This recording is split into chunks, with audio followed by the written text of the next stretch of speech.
What's going on, everyone? KJ here. Let's go into my thoughts on episode 795 of One Piece, titled A Giant Ambition, Big Mom and Caesar. All inspiration for the reunion of the actual episode, as well as the One Piece Wikia. Not too much from the One Piece Wikia, but hey, I got the information like the title and stuff before the episode came out. So links both are in the description below. But let's get right into the important things segment, which will be a little bit beefy this time, just because One Piece, they hit you with some stuff in certain episodes. It's a good thing. It's a good thing. Just putting that out there, right? So Jinbe decided not to leave Big Mom's crew. Brook and Pedro find out that Pudding didn't go to the shore with Sanji, and that the Straw Hats' intrusion was known by Big Mom's forces from the start. Capone gang Bej is revealed to be behind the disappearance of Peccoms, and Bej shoots Peccoms into shark-infested waters. Crazy. Luffy continues to be toyed with in the Seducing Woods by Roulet. Caesar is confronted by Big Mom over how he spent her money, which was supposed to be used for gigantification experiments. Big Mom's dream is to have all the races be on the same eye level as her, which is pretty weird.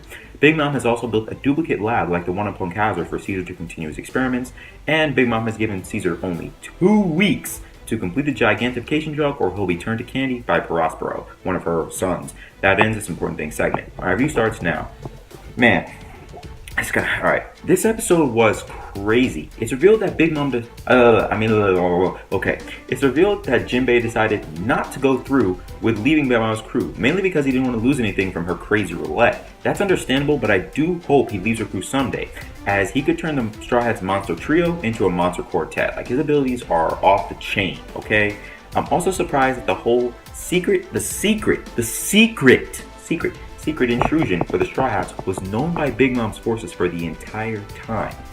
I really do think, though, that Pudding is a snitch. She has to be a snitch, because the Straw Hats told no one else about the plan, and she didn't show up with Sanji on the coast. But of course, she was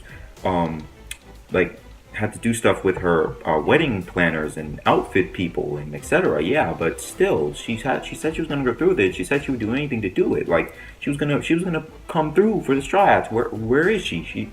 She abandoned them. So, and then at this point, come on, it's confirmed. The Sanji we saw on the coast isn't Sanji, as he's currently with his family. Excuse me.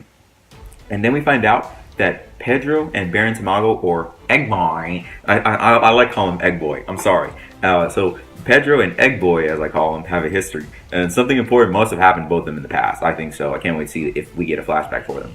So also, when Pedro and Brook were eavesdropping, we also saw some sentient flowers near them. Now, those flowers could potentially cause the capture of Brook and Pedro, because even though, yes, the tart soldiers as well as Egg Boy didn't hear Brook and Pedro screaming and stuff, the flowers were right there, so they could see them, and then they would probably be like, oh, they're right here, and then there'd be a huge fight in the town. So I feel like they could probably snitch on them.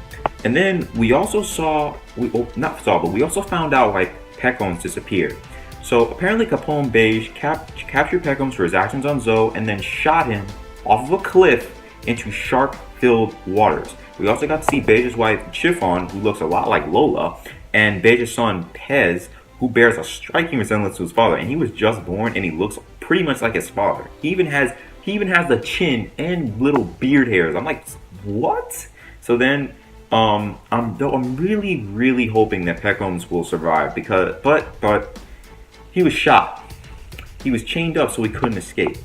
And he fell into shark-infested waters, where his blood is probably attracting them to him. Well, it is probably attracting them to him, right? It probably is, yeah. And then we have Luffy, who's still being toyed with by Roulet in the Seducing Woods. He's captured so many duplicates of his friends, and strangely, they're all making animal-like noises. So, did Roulet use her powers to turn random animals into Luffy's friends? Maybe not. I don't know. But if that's the case, where are they? Are they captured? Are they not there? Did they escape? What's going on? And then we also got to see Caesar be confronted by Big Mom. So apparently Big Mom has a strange dream. She wants everyone to be on the same eye level as her and do everything that she does. For example, eat cake and drink stuff like that, right? And to accomplish that, she funded Caesar's science experiments for gigantification. However, Caesar used that money to party, which was pretty funny when they showed it to us. Because his facial expression just always, they always crack me up. And then, Caesar tried to blame Luffy and Law for the gigantification drug not being finished, but it backfired on him, as Big Mom made a duplicate of the lab on Whole Cake Island.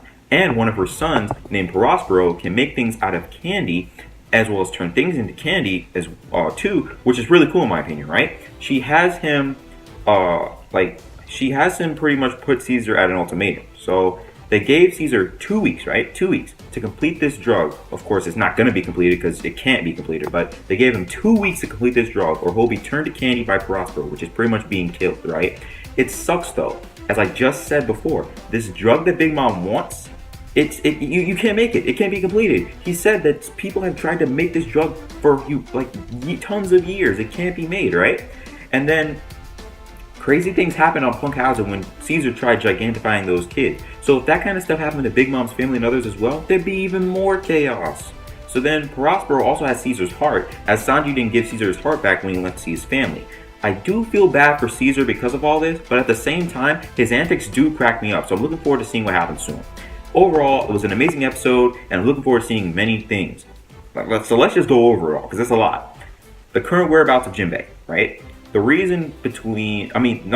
history between Tamago/Egg and Pedro. Oh, I'm sorry. I just like calling him that.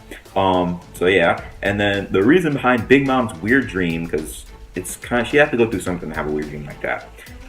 If pudding is the reason why the Straw Hats are going through all this trouble, if Peckham survived the shot in the sharks, who the buried guy in the Seducing Woods is, and if Luffy will ever escape the Seducing Woods and find his friend.